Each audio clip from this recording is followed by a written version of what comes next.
Hi guys! Welcome back to my mini vlog. Today, maglilipat kami ni Amia. Sa iba na kami titira for the meantime. Ayan, nilabas ko na yung mga gamit ko para mabilis sakutin dahil medyo malayo yung sasakyan. Doon sa bahay namin.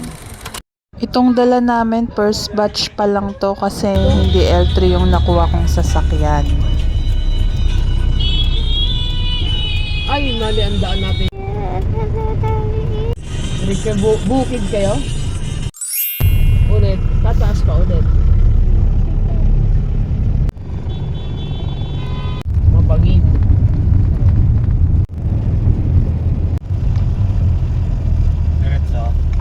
Ayan, naibaba na ng mga pinsan kong mga pogi. Balik na kami for the second batch. Ang biyahe naman ay QC to Rizal, Rizal to QC. Patlawang kwarto niya. Tapos na natin nalaw.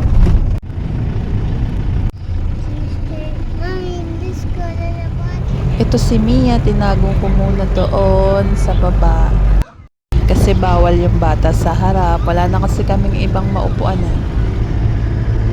Super puno na yung likod ng sasakyan at may naiwan pa ako dun sa dating bahay.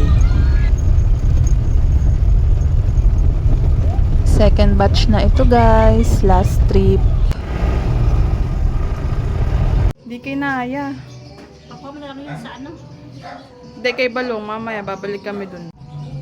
Ayun lang guys. Marami pa akong aayusin.